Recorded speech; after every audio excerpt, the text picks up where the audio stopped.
별이야, 그만둬. 제발 그만둬. 저의 절규가 11월의 쌀쌀한 산바람을 뚫고 울렸습니다. 하지만 별이는 멈추지 않았어요. 아니, 멈출 수가 없었습니다. 진돗개 별이의 앞발톱이 필사적으로 흙을 파내고 있었어요. 돌멩이가 튀고 흙먼지가 날렸습니다. 1년 동안 기력을 잃고 살던 녀석이 갑자기 이런 무서운 힘을 보이다니. 형, 별이가 이상해. 진짜 이상해. 동생 진석이가 겁에 질린 목소리로 외쳤어요. 할머니 일주기를 맞아 온 가족이 모인 상황에서 별이가 갑자기 미쳐버린 거였어요. 별이의 눈빛에는 무언가 간절한 것이 타오르고 있었습니다. 마치 이 땅 밑에 꼭 찾아야 할 무언가가 있다는 걸 아는 것처럼요. 하악. 별이의 거친 숨소리와 함께 발톱에서 피가 흘러내렸습니다. 그런데도 계속 팠어요. 정말 처절했습니다. 별이야, 그러면 안 돼. 아내 혜진이가 눈물을 글썽이며 말했어요. 할머니 무덤 앞에서 벌어지는 이 광경이 너무 충격적이었거든요. 별이가 애타게 울부짖으며 더욱 미친 듯이 땅을 파댔어요. 마치 그 아래 무언가 소중한 것이 묻혀 있다는 걸 확신하는 듯 했습니다. 도대체 왜 저러는 거지? 저는 당황했어요. 의사로 17년을 일했지만 이런 동물의 행동은 처음 봤습니다. 단순한 스트레스로는 설명할 수 없는 뭔가가 있었어요. 그 순간이었습니다. 딱 별이의 발톱이 단단한 무언가에 닿았어요. 별이가 갑자기 몸을 멈췄습니다. 그리고는 파낸 구멍을 들여다보며 길고 슬프게 울기 시작했어요. 그 울음소리는 지난 1년간 들어본 그 어떤 소리보다 애절했습니다. 마치 무언가를 간절히 호소하는 것 같았어요. 이게 뭐지? 저는 떨리는 손으로 구멍 속을 들여다봤습니다. 흙더미 사이로 하얀 플라스틱 같은 것이 보였어요. 순간 온몸에 소름이 돋았습니다. 별이는 계속 그 구멍을 향해 낑낑거리며 울고 있었어요. 1년 동안 잃어버렸던 생기가 그 작은 몸에서 폭발하고 있었습니다. 별이가 진짜 뭔가를 알고 있었구나. 저는 직감했어요. 할머니가 생전에 자주 하시던 말이 떠올랐습니다. 우리 별이는 남다른 아이야. 언젠가는 큰일을 할 거야. 그리고 할머니 무덤 아래 감춰진 그것은 대체 무엇일까요? 이 모든 비극은 1년 전 할머니를 잃고 난 후 별이에게 나타나기 시작한 기이한 행동들에서 시작됐습니다. 여보, 별이가 또 울고 있어. 저러다 정말 죽을 것 같아. 혜진이의 걱정스러운 목소리가 새벽 정적을 깼어요. 저는 창문 너머로 마당 구석에서 산 쪽을 바라보며 처량하게 우는 별이를 바라봤습니다. 7년 전 할머니가 시골에서 데려오신 그 귀여운 강아지는 온데간데 없었어요. 지금의 별이는 완전히 다른 개가 되어버렸습니다. 할머니가 돌아가신 후 1년째 별이는 매일 밤 같은 시간에 같은 방향을 보며 울었어요. 밥도 거의 먹지 않고 사람이 다가가도 관심을 보이지 않았습니다. 마치 세상에서 가장 중요한 무언가를 잃어버린 것처럼요. 형, 별이 상태가 너무 심각한 것 같은데. 교사인 동생 진석이가 조심스럽게 말했어요. 아이들을 많이 봐서인지 별이의 이상함을 금방 눈치챘거든요. 제 마음도 무거웠어요. 강남에서 내과 의원을 성공적으로 운영하고 있지만 정작 우리 집 개 한 마리도 제대로 돌보지 못하고 있다는 현실이 부끄러웠습니다. 처음에는 시간이 해결해 줄 거라고 생각했어요. 동물들도 사람처럼 상실감을 느끼지만 결국 적응한다고 배웠거든요. 하지만 별이는 달랐습니다. 한 달이 지나고 2달이 지나도 별이는 나아지지 않았어요. 오히려 더 심해졌습니다. 별이의 체중은 7kg이나 줄었어요. 원래 20kg이던 녀석이 이제 13kg밖에 안 나갔습니다. 윤기 흐르던 털은 거칠어졌고 예전에 그렇게 좋아하던 장난감들도 거들떠보지 않았어요. 가장 이상한 건 별이가 우는 시간과 방향이었어요. 매일 밤 정확히 9시 30분이 되면 집 뒤편 산 쪽을 향해 길게 울어댔습니다. 바로 할머니가 잠들어 계신 선산 방향이었어요. 처음엔 우연이라고 생각했어요. 하지만 몇 주가 지나도 시간과 방향이 정확히 일치하자 뭔가 이상하다는 생각이 들기 시작했습니다. 할머니는 매일 9시 30분에 별이와 마지막 산책을 나가셨거든요. 그때가 되면 별이가 그 시간을 기억하고 할머니를 부르는 건 아닐까요? 어머니도 별이 때문에 밤잠을 설치셨어요. 별이의 울음소리가 너무 처량해서 듣고 있을 수가 없다고 하시며 자주 눈물을 보이셨습니다. 우리 별이가 왜 저럴까? 할머니가 너무 보고 싶은가 봐. 어머니가 별이를 쓰다듬으며 한숨을 쉬셨어요. 의사인 제가 봐도 별이의 증상은 심각했어요. 수의사 친구들에게 상담받아봐도 명확한 답을 주지 못했습니다. 신체적으로는 특별한 이상이 없는데 정신적 충격이 너무 크다는 진단뿐이었어요. 하지만 별이의 행동에는 단순한 그리움 이상의 뭔가가 있는 것 같았어요. 너무 규칙적이고 목적이 있어 보였거든요. 그런데 며칠 전부터 별이의 행동이 더욱 이상해졌어요. 평소보다 더 오랫동안 울고 집 뒤편을 계속 응시했습니다. 마치 그곳에 무언가 중요한 것이 있다는 걸 아는 것처럼요. 할머니가 돌아가신 지 이제 1년이 넘었는데 별이는 전혀 나아지지 않았어요. 오히려 최근 들어 더 심해진 것 같았습니다. 그래서 저는 결심했어요. 할머니 일주기 때 별이도 함께 데려가기로 말이에요. 혹시 할머니 무덤 앞에서 마지막 인사라도 하게 해주면 별이의 마음이 조금이라도 편해질까 싶었거든요. 하지만 그때의 저는 전혀 몰랐습니다. 별이가 정말로 우리에게 알려주려 했던 충격적인 진실을 말이에요. 할머니 일주기 당일 온 가족이 선산으로 향했습니다. 저와 혜진이, 초등학생인 두 아들 민준이와 준우, 그리고 동생 진석이까지 5명이 함께였어요. 그리고 뒷자리에는 별이가 조용히 앉아 있었습니다. 평소 같으면 차만 타도 신이 나서 창밖을 내다보던 별이가 그날은 달랐어요. 고개를 푹 숙이고 있더니 가끔씩 작은 소리로 낑낑거렸습니다. 뭔가 불안해하는 것 같았어요. 아빠, 별이가 왜 그래요? 큰아들 민준이가 걱정스럽게 물었습니다. 할머니 보러 가는 거 알아서 그런가 보다. 저는 대충 넘어갔지만 사실 저도 별이의 상태가 걱정됐어요. 선산까지는 차로 2시간 정도 걸렸습니다. 별이는 내내 조용히 있었는데 산이 가까워질수록 점점 안절부절 못하는 모습을 보였어요. 앉았다 일어서다를 반복하며 창밖을 뚫어져라 쳐다봤습니다. 왜 저러지? 저는 백미러로 별이를 바라보며 중얼거렸어요. 의사로서 동물의 행동 변화에 민감한 저였지만 별이의 이런 모습은 처음 보는 것이었습니다. 산 입구에 도착하자 별이가 갑자기 반응을 보였어요. 차에서 내리기도 전에 뒷좌석에서 앞으로 뛰어나오려고 했습니다.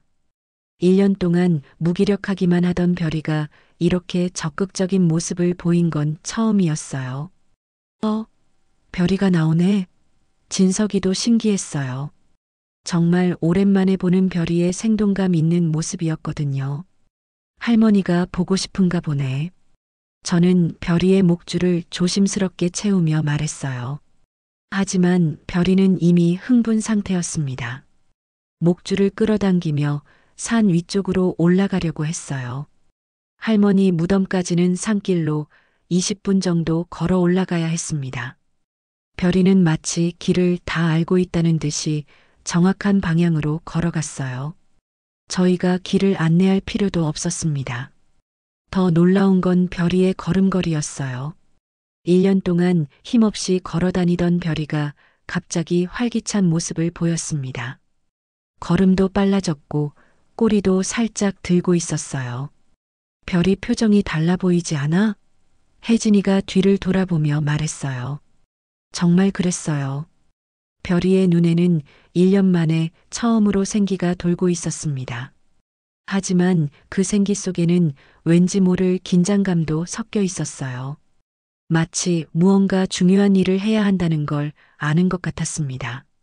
할머니 무덤이 보이기 시작하자 별이의 행동이 더욱 이상해졌습니다. 갑자기 걸음을 멈추더니 무덤 주변을 킁킁 냄새 맡기 시작했어요. 마치 뭔가를 찾고 있는 것 같았습니다. 저희는 제사 준비를 시작했어요. 할머니가 좋아하시던 음식들을 제사상에 올리고 향을 피웠습니다. 별이는 그동안 무덤 주변을 계속 맴돌며 바닥 냄새를 맡고 있었어요. 그런데 갑자기 별이가 이상한 행동을 하기 시작했습니다. 할머니 무덤 오른쪽 약 3m 지점에서 앞발로 땅을 긁기 시작한 거예요. 처음엔 가볍게 긁는 정도였는데 점점 더 격렬해졌습니다. 별이야, 그만해. 저는 별이를 말리려고 했지만 소용없었어요. 별이는 제 말을 전혀 듣지 않고 계속 땅을 팠습니다. 발톱으로 흙을 파헤치는 소리가 산 전체에 메아리 쳤어요. 1년 동안 기력을 잃고 있던 별이가 갑자기 이런 엄청난 힘을 발휘하다니 믿을 수 없었습니다. 온몸에 힘을 주고 필사적으로 땅을 파는 모습이 정말 처절했어요. 주변에 성묘를 온 다른 사람들도 하나둘 쳐다보기 시작했습니다. 저게 왜 저래? 무덤을 파면 안 되는 거 아니야? 수군거리는 소리가 들렸어요. 별이의 눈에는 무언가 절박한 빛이 돌고 있었어요. 마치 반드시 이것을 파내야 한다는 듯한 의지가 느껴졌습니다. 입에서는 거친 숨소리가 나왔고 온몸이 땀에 젖어 있었어요. 20여 분간 계속 파더니 별이의 발톱에서 피가 나기 시작했습니다. 그런데도 멈추지 않고 계속 팠어요. 마치 그 밑에 무언가 정말 중요한 것이 있다는 걸 확신하는 것 같았습니다. 이거 뭔가 이상한데? 혜진이가 걱정스럽게 말했어요. 걔가 저렇게까지 하는 게 정상이 아니야. 그때 진석이가 조용히 다가왔어요. 별이가 파고 있는 구멍을 내려다보더니 얼굴이 하얗게 질렸습니다. 형, 이거 혹시? 진석이의 목소리가 떨리고 있었어요. 바로 그 순간이었습니다. 툭! 별이의 발가락에 뭔가 하얀 것이 걸렸어요. 자세히 보니 플라스틱 같은 재질의 조각이었습니다. 별이가 갑자기 멈췄어요. 그리고는 파낸 구멍을 들여다보더니 가늘게 울부짖기 시작했습니다. 그 울음소리는 지난 1년 동안 들어본 어떤 소리와도 달랐어요. 절망과 간절함, 그리고 무언가를 호소하는 듯한 애절함이 모두 담겨 있었습니다. 듣는 사람의 가슴을 후비는 소리였어요. 도대체 뭐가 있는 거야? 저는 떨리는 손으로 별이가 파낸 구멍을 들여다봤어요. 흙 사이로 하얀색의 무언가가 보였습니다. 제 등골이 서늘해졌어요. 이건 분명 일반적인 상황이 아니었습니다. 별이는 여전히 구멍을 향해 낑낑거리며 울고 있었어요. 1년 동안 보지 못했던 강렬한 감정이 그 작은 몸짓에 모두 담겨 있었습니다. 별이가 정말 뭔가를 알고 있었구나. 저는 깨달았어요. 별이가 파낸 하얀색 조각을 보는 순간 온 가족이 할 말을 잃었습니다. 그건 분명 무언가의 일부분이었어요. 그것도 인공적으로 만들어진 물건의 파편 같았습니다. 손으로 흙을 조금씩 걷어내자 하얀색 물건의 윤곽이 더 선명하게 드러났어요. 그것은 작은 직사각형 모양의 용기였습니다. 크기는 대략 성인 손바닥 크기였어요. 표면을 닦아보니 플라스틱 재질의 유골함이었습니다. 앞면에는 작은 명패가 붙어 있었어요. 글자가 조금 흐려져 있었지만 겨우 읽을 수 있었습니다. 이수정 1997년-2023년 저는 그 이름을 보고 온몸이 얼어붙었어요. 이수정. 제가 태어나서 한 번도 들어본 적 없는 이름이었습니다. 저희 가족이나 친척 중에도 그런 이름을 가진 사람은 없었어요. 이게 뭐야? 진석이도 명패를 보며 당황했어요. 이수정이 누구야? 우리 가족 중에 그런 사람 있었나? 1997년생이면 26살에 돌아가신 거네요. 정말 젊은 나이였습니다. 그런데 돌아가신 연도가 2023년이니까 바로 작년이에요. 할머니가 돌아가신 것과 거의 비슷한 시기였습니다. 도대체 이게 뭔 일인가 싶었어요. 할머니 무덤 바로 옆에 다른 사람의 유골이 있다니 상상도 못한 일이었습니다. 이상한 건 별이의 반응이었어요. 유골함이 완전히 드러나자 갑자기 조용해졌습니다. 더 이상 땅을 파지도 않고 유골함 앞에 얌전히 앉더니 작게 낑낑거렸어요. 마치 할 일을 다 했다는 듯한 표정이었습니다. 그 모습을 보면서 저는 확신했어요.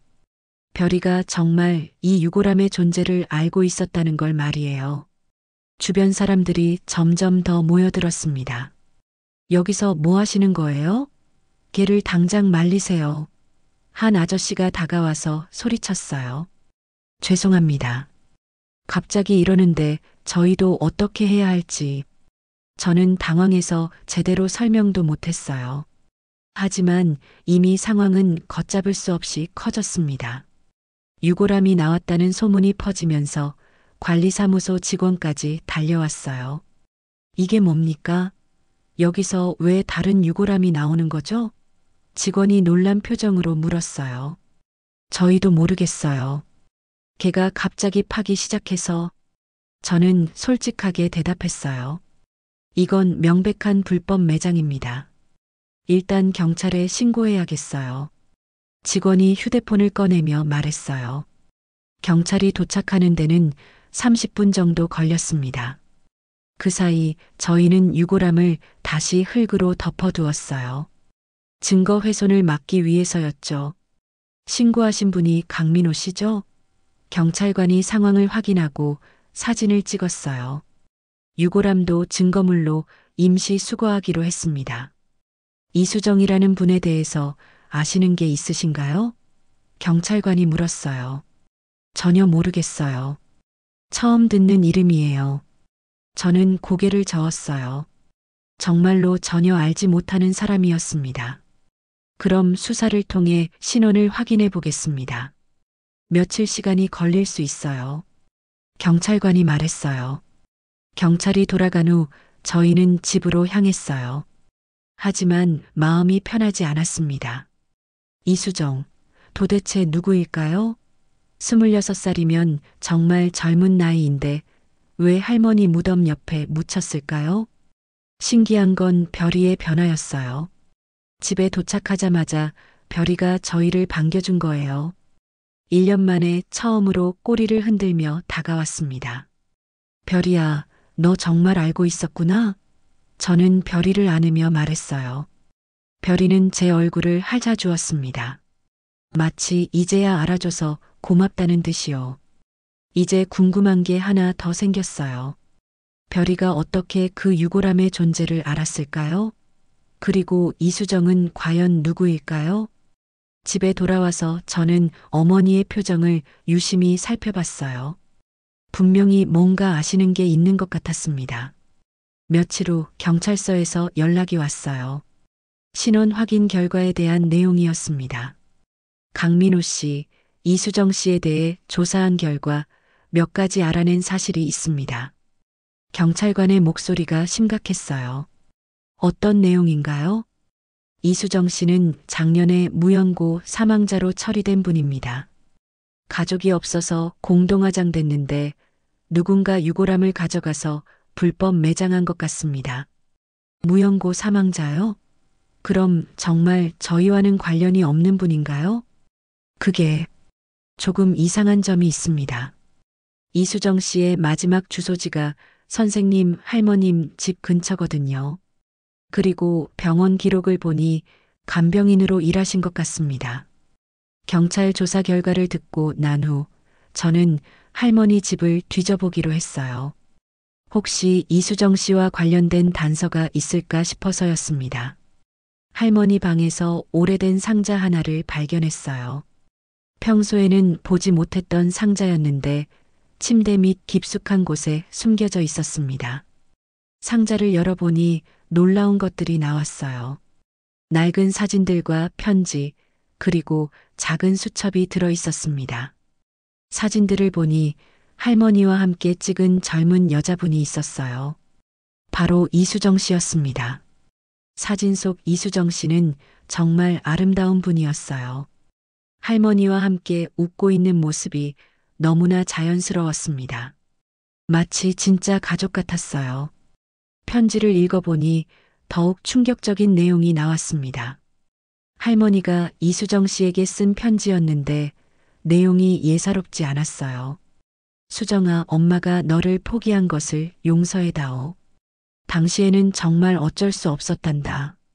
21살에 미혼모가 된 엄마를 이해해줘. 미혼모? 할머니가 미혼모셨다고요? 저는 편지를 읽으며 손이 떨렸어요. 이수정 씨가 할머니의 딸이라는 뜻이었습니다. 편지는 계속 이어졌습니다. 너를 입양 보낸 후 평생 후회하며 살았어. 매일 내 생각을 했다. 건강하게 자라고 있을까? 부모님은 잘 만났을까? 엄마를 원망하지는 않을까? 그런데 내가 25살이 되던 해에 나를 찾아와 줬구나. 그때 얼마나 기뻤는지 몰라. 하지만 이미 민호와 진석이가 있는 상황에서 갑자기 내가 있다고 말하기가 어려웠어. 저는 편지를 읽으며 점점 더 충격을 받았어요. 이수정 씨가 제 누나였다는 거였습니다. 그것도 할머니가 미혼모 시절에 낳아서 입양 보낸 첫째 딸이었어요. 편지에는 더 가슴 아픈 내용이 계속되었습니다. 수정이는 정말 착한 아이였어. 엄마를 원망하지 않고 오히려 이해해 주더라. 그리고 간병인 일을 하면서도 엄마를 돌봐주겠다고 했지. 아, 그래서 할머니가 아프실 때 이수정 씨가 간병을 도와주셨던 거구나. 저는 이제야 모든 퍼즐이 맞춰지는 걸 느꼈어요. 그런데 편지의 마지막 부분은 정말 충격적이었습니다. 수정이가 유방암 말기였다는 걸 엄마는 나중에 알았어. 그 아이가 자신의 병을 숨기고 엄마만 돌봐주고 있었던 거야. 얼마나 아팠을까? 얼마나 무서웠을까? 엄마가 먼저 세상을 떠나게 되어서 정말 미안해. 수정이가 혼자 남겨질 생각을 하니 가슴이 찢어질 것 같아. 민호야, 진서가, 만약 너희가 이 편지를 읽게 된다면 수정이를 찾아다오. 그리고 제발 누나로 받아들여다오. 엄마의 마지막 부탁이다. 편지를 다 읽고 나니 눈물이 쏟아졌어요. 할머니가 그런 아픈 과거를 혼자 안고 살아오셨다는 것도 충격이었지만 이수정 누나가 병을 숨기고 할머니를 돌봐드렸다는 게 더욱 가슴 아팠습니다. 수첩을 들춰보니 더 자세한 내용이 적혀 있었어요. 이수정 씨의 연락처와 주소, 그리고 병원 진료 기록까지 꼼꼼히 적혀 있었습니다. 저는 바로 진석이에게 전화를 걸었어요. 진석아, 너 지금 어디야? 집에 당장 와봐. 정말 중요한 걸 발견했어. 30분 후 진석이가 달려왔어요. 형, 무슨 일이야? 그렇게 급하게 부르면서 저는 진석이에게 편지와 사진을 보여줬어요. 진석이도 처음엔 믿을 수 없다는 표정이었다가 점점 충격받는 모습을 보였습니다. 이게 정말이야? 우리한테 누나가 있었다고? 진석이의 목소리가 떨렸어요. 그런 것 같아. 할머니가 미혼모 시절에 낳아서 입양 보낸 첫째 딸이야. 저는 무거운 마음으로 대답했어요. 그럼 이수정 누나는 지금 어디 계신 거야? 진석이가 물었어요. 그게, 저는 할 말을 잃었어요. 경찰 조사 결과를 말해야 할까요? 작년에 돌아가셨어. 무연고 사망자로 처리됐다고 해. 저는 조심스럽게 말했어요. 뭐라고? 진석이가 충격받은 표정으로 저를 바라봤어요. 유방암 말기였대. 가족도 없고 돈도 없어서 혼자 세상을 떠나신 거야. 저는 목이 메었어요. 그럼 누가 할머니 무덤 옆에 묻어준 거야? 진석이가 궁금해했어요. 그것도 미스터리야. 누군가 공동봉안당에서 유골함을 가져다가 할머니 옆에 묻어준 것 같은데. 바로 그때였어요. 현관문이 열리며 어머니가 들어오셨습니다. 어머니는 저희가 편지를 보고 있는 걸 보시더니 얼굴이 하얗게 변하셨어요. 그걸 어떻게 찾았니? 어머니의 목소리가 떨리고 있었어요. 어머니, 역시 아셨군요. 저는 조심스럽게 말했어요. 아까 경찰 말씀 들으실 때부터 이상하셨어요. 어머니는 한참을 망설이시더니 고개를 끄덕이셨어요. 알고 있었어. 다 알고 있었어. 그럼 왜 저희한테 말씀 안 하셨어요? 진석이가 억울한 목소리로 물었어요. 어머니는 소파에 앉으시더니 깊은 한숨을 쉬셨어요. 어떻게 말하겠니? 갑자기 너희한테 누나가 있다고 하면 얼마나 놀라겠어? 어머니의 이야기는 정말 가슴 아팠어요. 어머니도 처음엔 이수정 씨의 존재를 모르셨다고 했어요. 할머니가 끝까지 비밀로 하셨거든요. 그런데 할머니가 아프기 시작하면서 상황이 달라졌어요. 이수정 씨가 간병인으로 와서 도와주게 된 거였죠. 처음엔 그냥 간병인인 줄 알았어. 그런데 그분이 할머니를 돌보는 모습이 남달랐거든. 진짜 딸처럼 정성스럽게 돌봐주시더라. 어머니는 그때를 회상하며 말씀하셨어요. 이수정 씨는 정말 헌신적이었다고 하셨어요. 돈도 제대로 받지 않으면서 할머니를 친어머니처럼 모셨다는 거예요. 그분이 할머니를 부르는 호칭도 달랐어. 다른 간병인들은 할머님이라고 부르는데 그분은 어머님이라고 불렀거든. 그때부터 뭔가 이상하다고 생각했어. 어머니가 진실을 알게 된 건 할머니가 돌아가시기 한 달 전이었다고 했어요. 할머니가 의식이 흐릿해지시면서 이수정 씨를 제 이름으로 부르시는 걸 들었다는 거예요. 수정아, 엄마가 미안해. 엄마 때문에 고생만 시켰구나. 할머니가 그렇게 중얼거리시는 걸 듣고 어머니가 의심하기 시작했대요. 그래서 할머니께 직접 물어보셨나요? 제가 궁금해서 물었어요. 응. 그래서 할머니한테 물어봤지. 그랬더니 모든 걸 털어놓으시더라. 어머니의 목소리가 점점 작아졌어요. 할머니는 어머니에게 모든 진실을 말씀해 주셨어요. 이수정 씨가 할머니의 첫째 딸이라는 것, 미혼모 시절에 입양 보냈다는 것, 그리고 몇 년 전에 찾아와서 간병을 도와주고 있다는 것까지요. 그때 어머니 심정이 어떠셨어요? 진석이가 물었어요. 충격이었지. 하지만 한편으로는 이해가 됐어. 그분이 왜 그렇게 정성스럽게 할머니를 돌봐주셨는지 말이야. 어머니가 눈물을 닦으셨어요. 그런데 가장 가슴 아픈 건 이수정 씨가 자신의 병을 숨기고 있었다는 거였어요. 유방암 말기였는데도 할머니 걱정만 하고 계셨다는 거예요.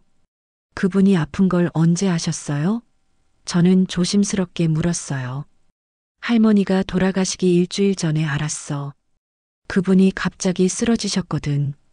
그때 병원에 데려가면서 알게 됐지. 어머니의 목소리가 떨렸어요. 이수정 씨는 이미 말기 상태였다고 했어요. 의사가 몇 주 정도밖에 못 산다고 했는데도 할머니 간병을 포기하지 않으셨다는 거예요. 제발 어머님이 돌아가실 때까지만 버텨보겠다고 하시더라. 그 모습이 얼마나 처절했는지 어머니가 흐느끼기 시작하셨어요. 결국 할머니가 먼저 돌아가셨고 이수정 씨는 그로부터 일주일 후에 세상을 떠나셨어요. 마지막까지 혼자서 조용히 가셨다고 했습니다. 장례는 어떻게 치르셨어요? 진석이가 물었어요. 그게 어머니가 말을 잇지 못하셨어요. 가족도 없고 돈도 없어서 무연고로 처리됐어. 무연고로요? 저는 믿을 수 없었어요.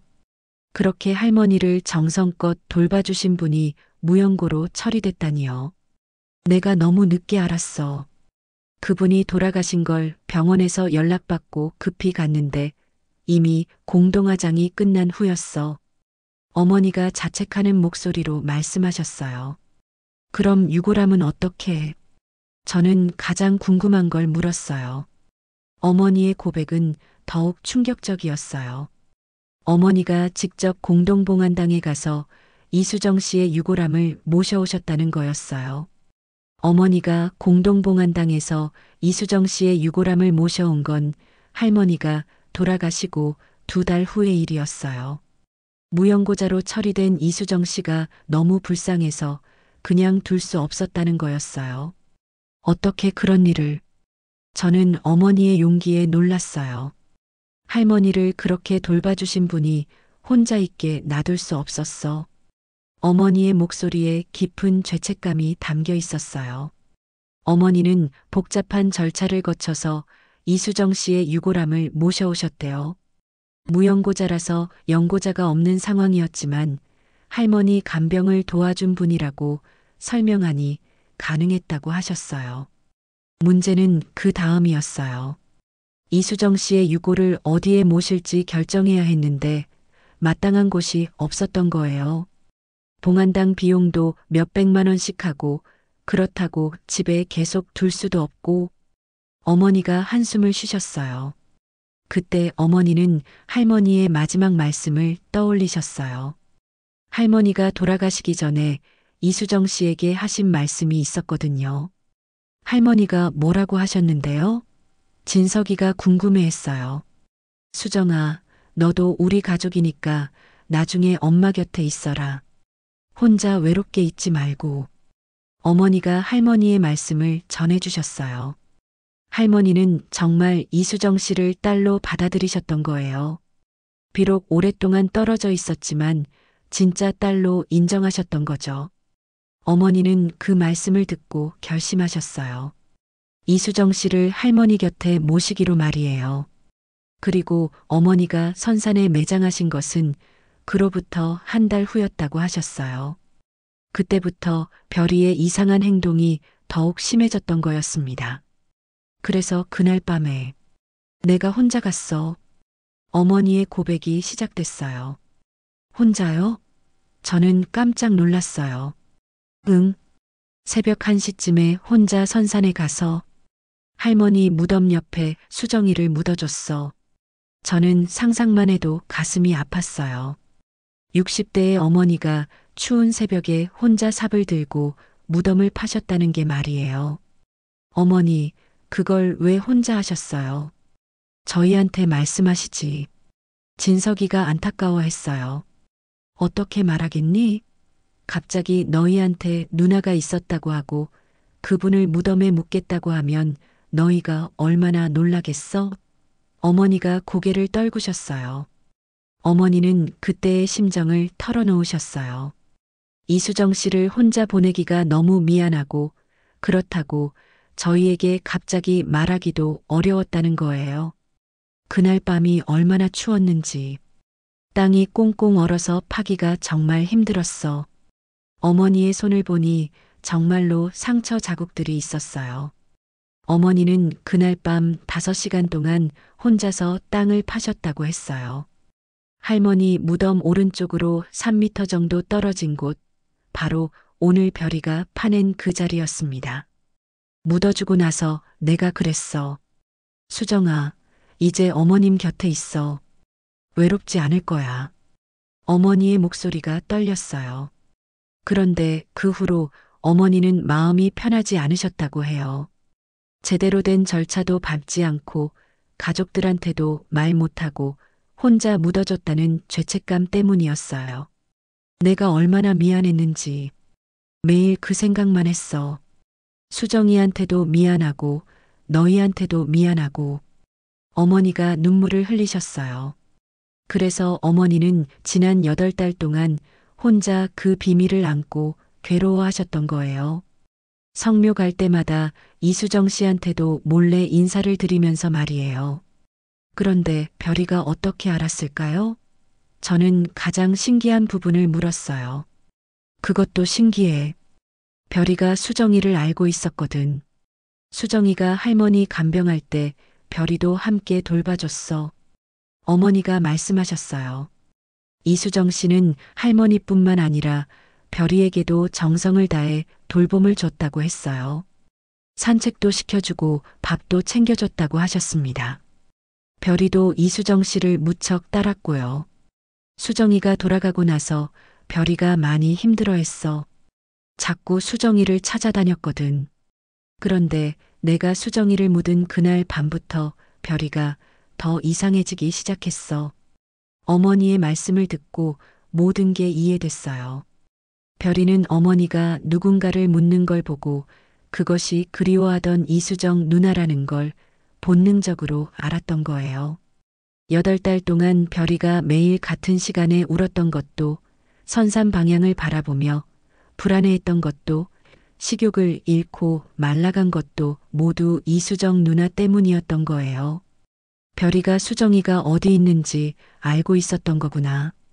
저는 감탄했어요. 어머니가 고개를 끄덕이셨어요. 개들은 사람보다 더 예민하다고 하잖아. 분명 알고 있었을 거야. 그 순간 저는 별이에게 정말 미안한 마음이 들었어요. 8달 동안 별이가 우리에게 무언가를 알려주려 했는데 저희는 전혀 알아채지 못했으니까요. 이제 어떻게 해야 할까요? 저는 어머니께 물었어요. 어머니는 한참을 생각하시더니 말씀하셨어요. 수정이를 제대로 모셔야겠어. 이번엔 너희들과 함께. 그날 밤 저는 잠을 이룰 수 없었어요. 갑자기 누나가 있었다는 것도 놀라웠지만 그보다 별이의 마음을 생각하니 가슴이 아팠습니다.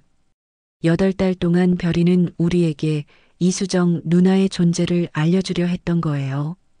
매일 같은 시간에 우는 것도, 선산 방향을 바라보는 것도, 점점 말라가는 것도 모두 누나를 그리워하고 우리에게 알려주고 싶어서였던 거죠. 다음 날 아침 별이를 보니 완전히 달라져 있었어요. 8달 만에 처음으로 밤에 울지 않았거든요. 오히려 평온해 보였습니다.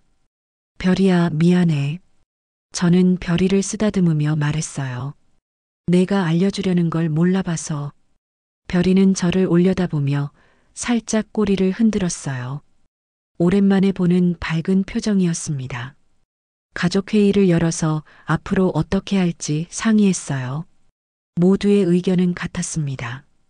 이수정 누나를 정식으로 가족으로 받아들이자는 거였어요. 경찰 수사도 마무리됐어요. 가족관계가 확인되고 불법 매장이 아닌 가족묘 확장으로 처리되면서 유골함도 정식으로 저희에게 인도됐습니다. 일주일 후 저희는 다시 선산을 찾았습니다. 이번엔 이수정 누나를 위한 작은 비석도 준비했어요. 사랑하는 딸 이수정이라고 새겼습니다. 별이도 함께 갔는데 이번엔 전혀 다른 모습이었어요. 차 안에서도 조용히 있다가 무덤에 도착하니 차분하게 이수정 누나 유골함이 있던 자리로 걸어갔습니다. 새로 만든 이수정 누나 비석 앞에서 별이는 가만히 앉았어요. 그리고는 하늘을 올려다보며 한번 짧게 짖었습니다.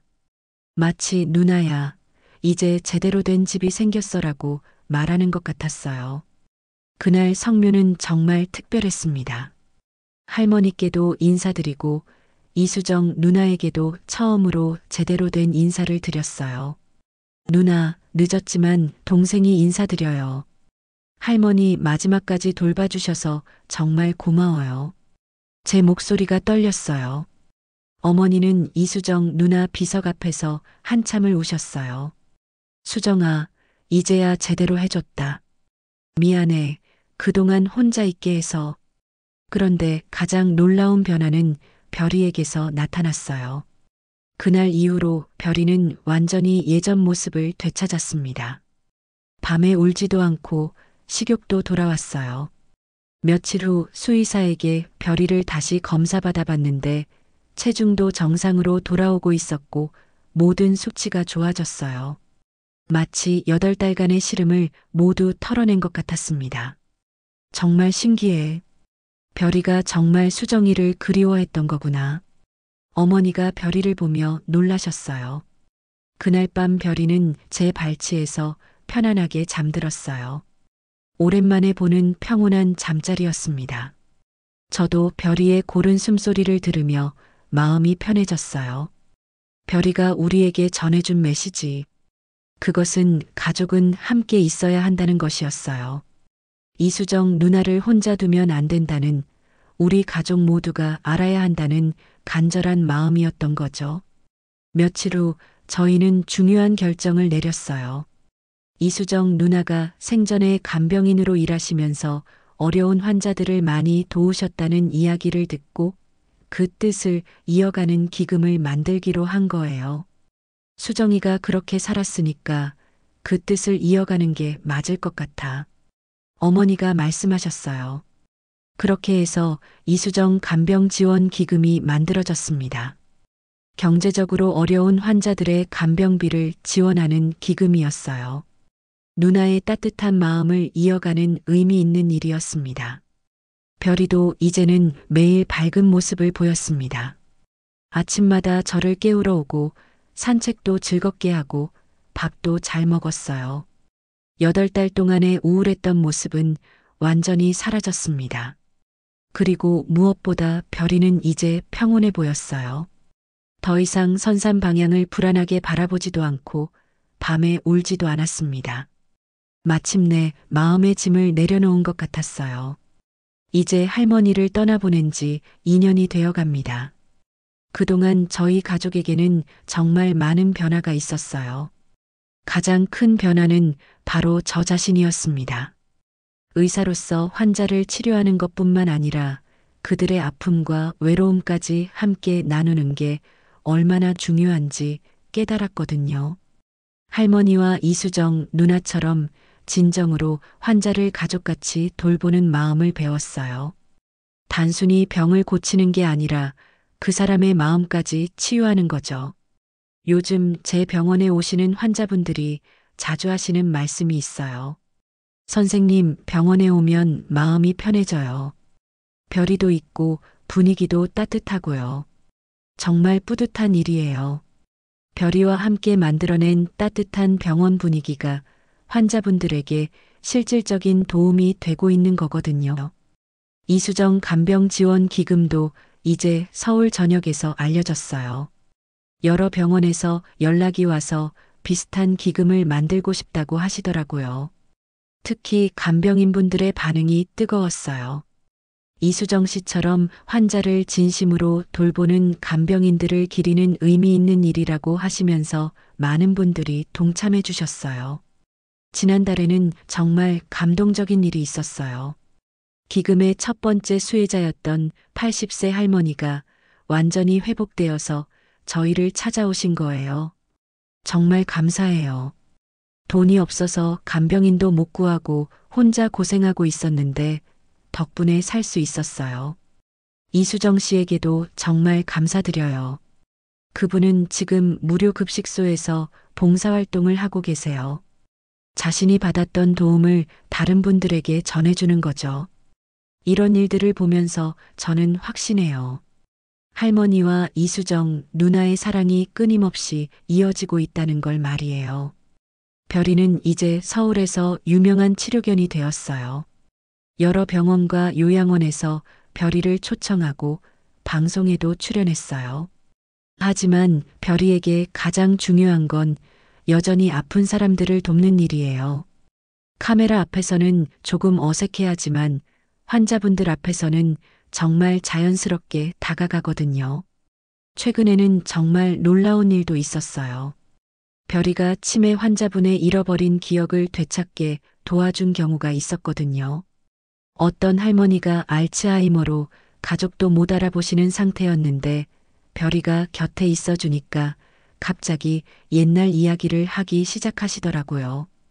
우리 강아지 복이랑 똑같이 생겼네. 복아, 잘 지냈니?